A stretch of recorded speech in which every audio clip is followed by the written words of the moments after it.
Thank you all so much for coming out tonight. I do want to warn you, my goal is to not talk for too long. I actually have notes that I'm reading from. The reason why, so you're going to notice that a lot of the music you're going to hear tonight is actual classical music. I looked at them after their December concert and said, you know what, it's time. We're done playing all this brand new stuff that's super fun, so great, I love it all. But it is time for them to start receiving a truly classical education. Not just learning how to play these classical instruments, but playing truly classical music. So there's going to be a little bit of teaching involved here tonight. I promise I am trying super hard, again, to not talk too long. My college orchestra director would pretty much give a lecture at every single concert, and I hated sitting on the stage for it. And I know my parents hated sitting in the audience for it, because it just went on forever. So I'm going to stop talking about that and get to what I wrote down. So when we talk about classical music, that's really a broad brush that's painting a lot of years and a lot of music. There are actually three separate eras of classical music. There is the Baroque era, which is from the year 1600 to 1750. Some of the most famous composers from that era are Antonio Corelli, Antonio Vivaldi, George Friedrich Handel, J.S. Bach, which is Johann Sebastian, Jean-Baptiste Lully, who I'm going to tell you why we talked about him in 6th grade today for a little bit, and George Philipp Telemann. So in 6th grade today, we actually talked about Jean-Baptiste Lully because he's my favorite composer to talk about because he died from a freak conducting accident. It was before they used batons, so he just had a giant wooden staff that he banged on the ground. One day he impaled his foot, it got infected, became gangrenous, and he died from the infection. So just the fact that someone died from a freak conducting accident is, I learned that first quarter of college in my music, intro to music class, and it was just fascinating to me, and I love telling that story. They were like, wait, really? Yeah, really. All right, so then moving on from the Baroque era, we move to the classical era, which was this one. The dates are a little bit debated among music scholars, but the most common dates that are used are 1750 to 1830. Famous composers include Wolfgang Amadeus Mozart, Franz Joseph Haydn, Ludwig van Beethoven's early works. He actually was in two separate eras and wrote accordingly. Johann Christian Bach, Carl Philipp Emanuel Bach, also known as C.P.E. Bach. They are both the children of Johann Sebastian, and Christoph Gluck. And then we got to the Romantic era, which is years 1830 to 1920. This includes famous composers such as Ludwig van Beethoven's later works, Niccolo Paganini, Hector Berlioz, who's one of my all-time favorites, Frederick Chopin, Felix Mendelssohn, Peter Ilyich Tchaikovsky, and Johannes Brahms. And that is all to lead me to the 6th grade. One of the pieces they're going to play tonight is called Fahrenheit. It is the 4th movement and also the final movement of L'Arlésienne Suite No. 2 by the French composer Georges Bizet. He lived from 1838 to 1875, which places him in the Romantic era, and his best-known work is the opera Carmen. That is something, even if Carmen doesn't ring a bell as an opera, I guarantee if you heard the March of the Toreadors, you'd be like, wait a minute, I've heard that. It's been on TV, it's been in movies, I've heard that. So they're actually going to be playing 4 pieces tonight. The first is a piece called Fire Dragon Mountain. That's one of those newer pieces, has nothing to do with classical music, but it's a really great teaching piece. Then we're going to play a piece called The Gap of Dunlo. This will actually have a violin solo in it. And then we will be playing Fahrenheit, the piece I just mentioned. And then they'll end with Celtic Sunrise, which is another fun, not exactly modern because it's based off of traditional music from Celtic region of that northern Wales, Ireland, Scotland region. So thank you all for being here. This is the 6th grade orchestra.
fail to mention, because I was sticking so closely to my notes that I've written, is, in case you did not notice from the 6th graders, everyone's music has scaled up in difficulty quite a bit since their December concert.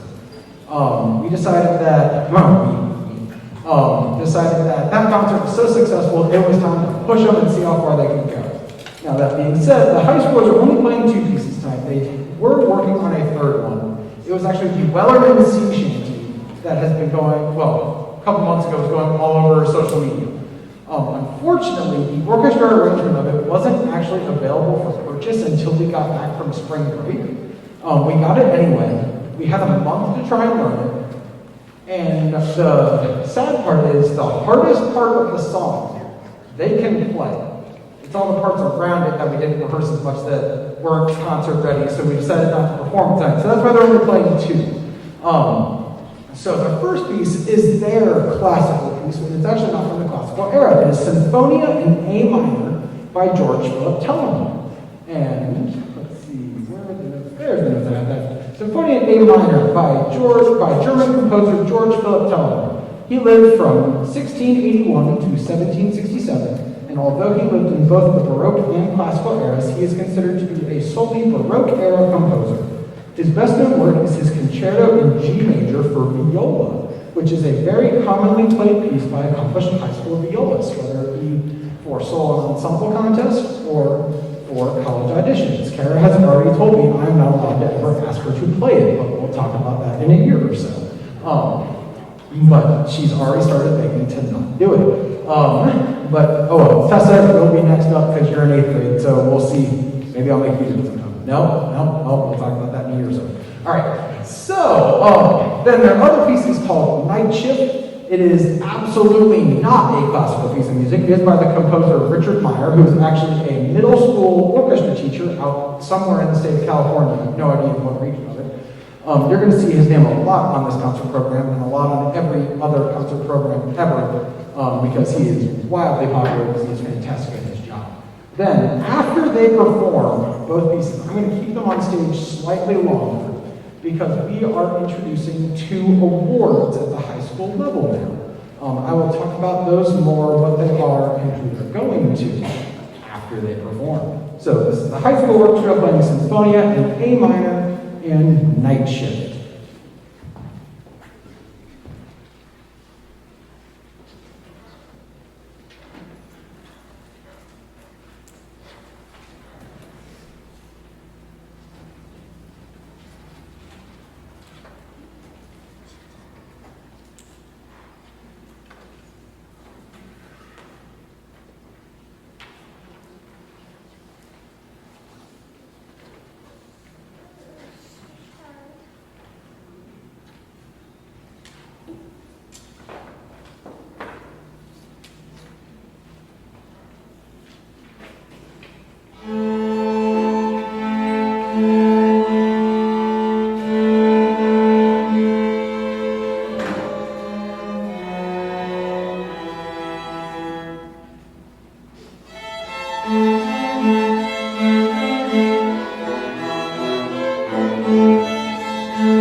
So the award, we have two awards that we are giving out. One is the National School Orchestra Award, and the other is the Director's Award for Orchestras.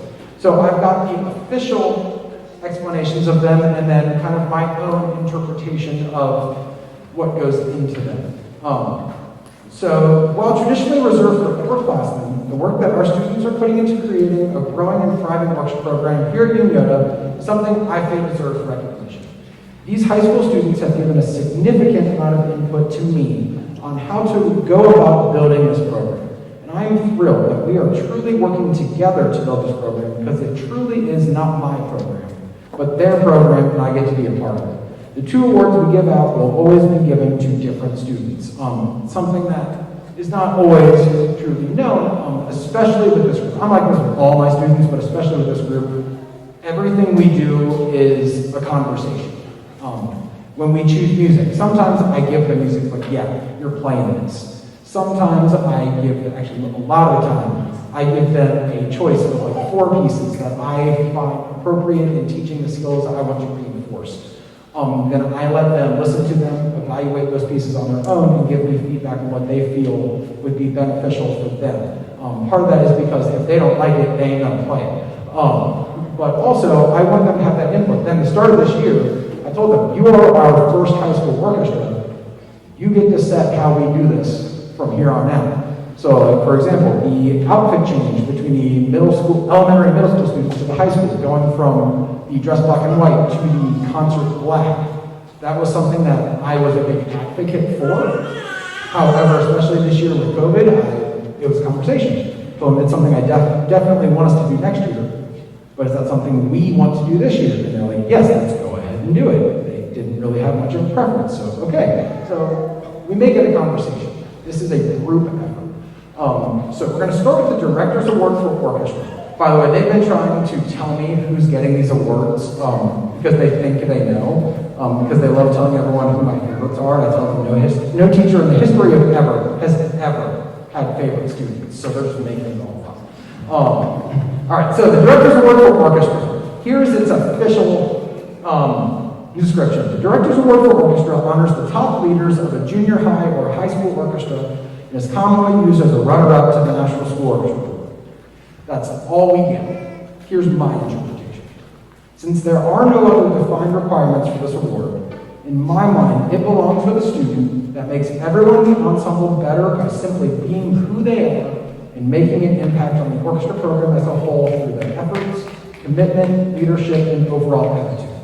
This year's winner is the person whom I have been the toughest on in the entire orchestra program, and she responded by single-handedly showing the most growth of any student of any age in our district.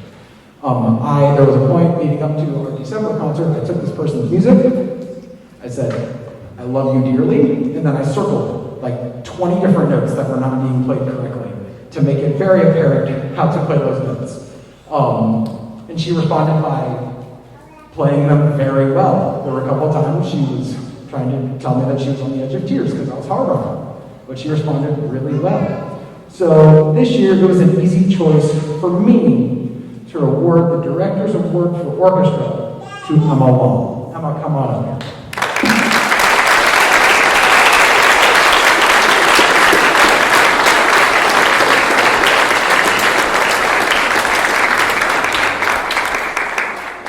All right, now the other award, and by the way, that is exactly who they told me was getting that, and they were right. Now the question is, are they going 2 for 2? I don't know. They're not in their heads. I don't know. We'll find out. The person they say is getting it is shaking their heads. We'll find out. So this one actually has a couple of parts to it. Instead of a plaque like Emma just got, this one's actually a little, they call it a desk award, so it's like a miniature trophy. That also comes with a pin and an official certificate from the group that does this, which is a magazine called The Instrumentalist. All right, so the National School Orchestra Award began in 1960 as the counterpart to the John Philip Sousa Band Award. It recognizes outstanding contributions to the ensemble and superior musicianship. That is the delineation between these two awards. The Director's Award for Orchestra can go to anyone I feel deserves it. This one requires a certain level of musicianship. I'm not saying Emma's a bad musician. She's good at what she does. I just chose to pick this for someone else. And this is an incredible award, and I am honestly sad to say that my own high school does not give out either of these awards. I know a lot of schools that don't. And I personally have never given either of these awards before. I have taught high school in other districts. I did not award them. There are a lot of schools who only name recipients of this award in particular when they feel they have a student who truly embodies what it represents. So there are districts that will go 2 or 3 years without giving this award because they don't feel anyone has truly earned it. But again, while, let's see, I lost my spot. This is what happened when I go off script. I'm sorry. Got it. All right. While all of our high school students are irreplaceable, mainly because we only have 9, the question I asked myself was, who leaves a musical void when they are absent and also shows consistent leadership traits, whether that be by spoken word or by example? And while there are multiple members of the orchestra that fit that description, and they very well may receive this award in the future, there's one student that certainly was prominent in my mind as someone that this orchestra will be built around in future years, and that is Nora Clevenger. Yes, they did.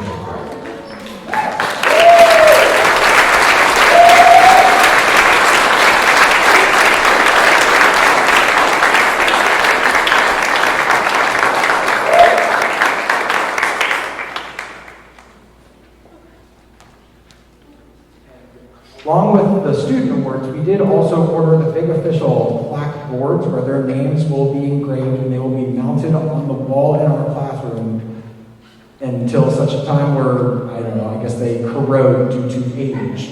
But the band ones are on there, and one of our middle school teachers loves pointing out to band students that her name is still up on that wall. So they'll last a while. So you two are, whether you want to forget this place or not, it ain't gonna forget combined 7th and 8th grade orchestra. They're actually playing 3 pieces of classical music. Are they one from each era? I think so. All right. Nope, all right, they are from each era. I probably should have thought about that before I got up here. Oh well. All right. So the first one is called Brandenburg Concerto number 5. There are a total of 6 Brandenburg concertos. Number 3 is actually the most famous. But number 5 is the second most famous. It's not, you probably will not recognize it, but it is popular among classical musicians. So it is by German composer J.S. Bach. That is the daddy of them all. He had multiple children that were composers, but he is the original. He lived from 1685 to 1750, and his death is considered to be the end of the Baroque era. There were a couple of things that died with him. One was the note H. He had changed the note B flat to H, that way he could sign his name in his music. And upon his death, the rest of the music community said, that is dumb, let's get rid of it. He's not here to tell us any different anymore. That went the end of the Baroque era. But I mean, when you're that good, you make your own rules. All right, and while it is difficult to pick a single most famous work for someone who was so incredibly well known then and now, his concerto for 2 violins is easily recognized by all classically trained violinists. I've performed it multiple times, including on my senior violin recital in college. It's the kind of thing that everyone who studies the violin in college knows that piece. Then the second piece, they are so over me being excited for this second piece. I am so incredibly fired up about it. It's called the Anvil Chorus. I got Anvil. Big shout out to my father-in-law who had it literally just sitting in his barn, and I went and got it. So it is the Anvil Chorus. It's from the opera Il Trovatore, which means the troubadours, by Italian composer Giuseppe Verdi. He lived from 1813 to 1901, and while he was born into the classical era, he is considered a romantic era composer because he didn't do a whole lot of composing when he was, single digits. Lost my spot. I need to just look down. All right, his best known work is his opera La Traviata, and that's not a name I personally knew anything from. Like I was like, yeah, that sounds familiar because I took a music history course for a year in college. But when I was refreshing myself on all these composers in the last couple of days, I typed it into YouTube, and the first song that came up, I was like, oh my gosh, I absolutely know music from this opera, and I hate opera. So like it was that popular, at least among classical music circles.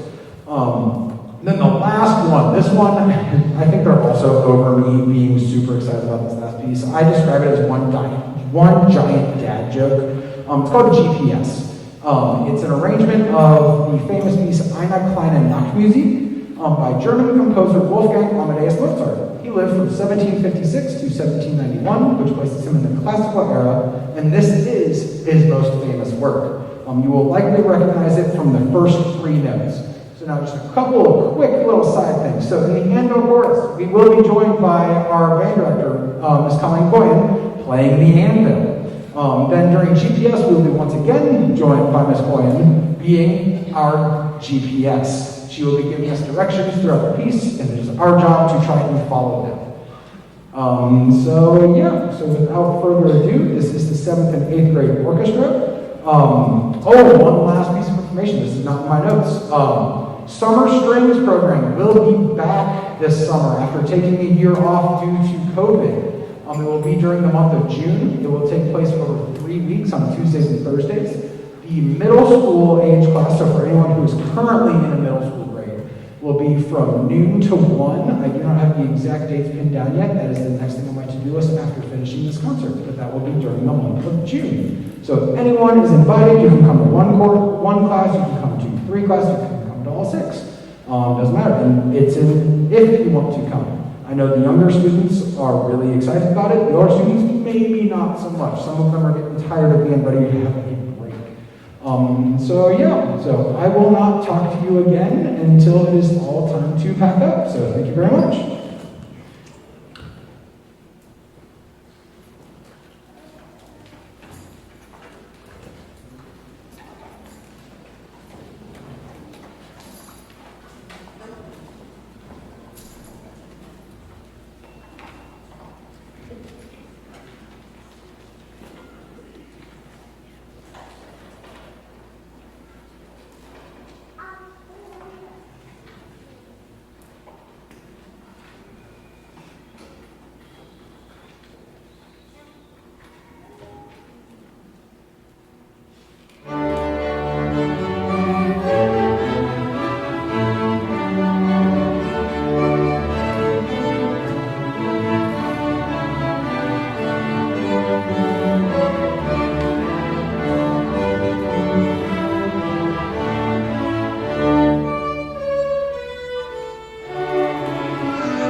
Test. Woo, yay. You got the power.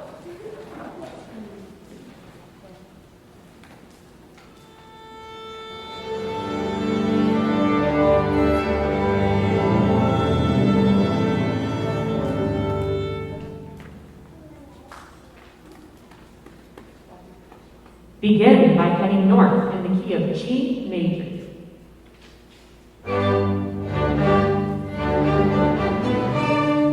You are on the fastest route.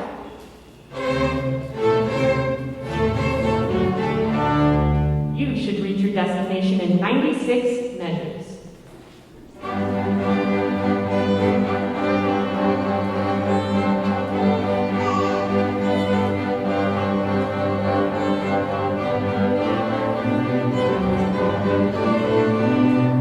Turn left onto Viola Avenue.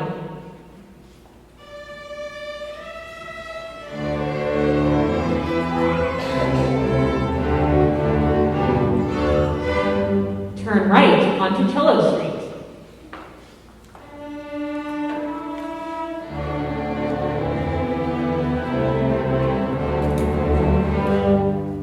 Stay in the left lane and crescendo.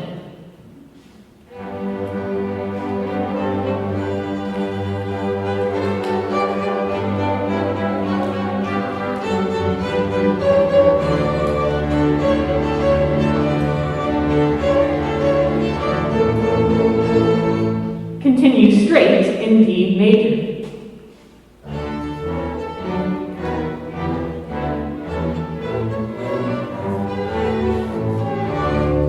Turn right onto Bass Boulevard.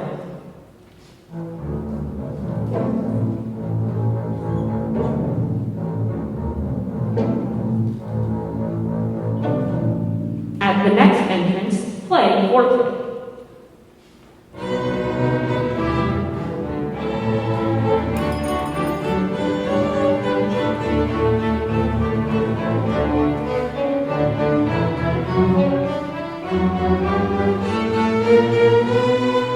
In 2 measures, take the second ending.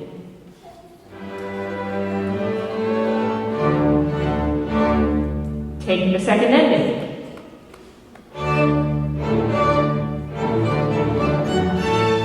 Heavy traffic ahead. Prepare to slow down.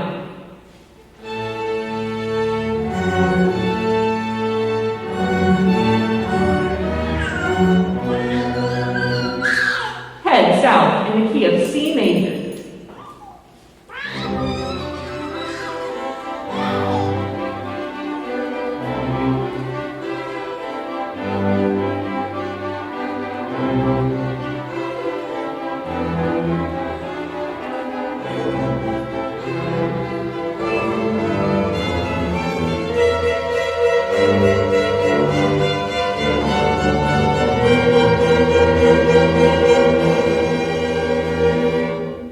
Recalculating.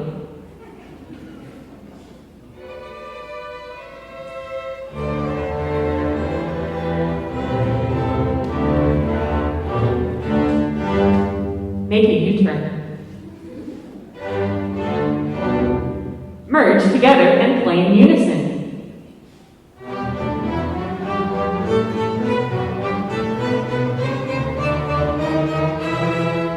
Play pizzicato. Stand up and play.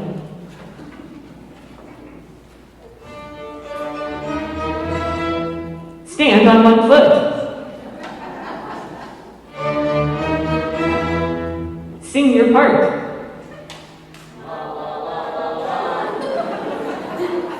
On second thought, please do not sing. Sit down and play without our measures.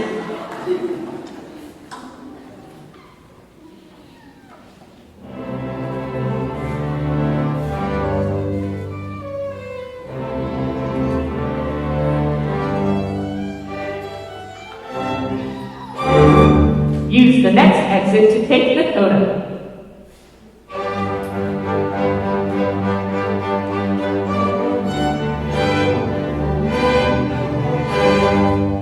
You have reached your destination.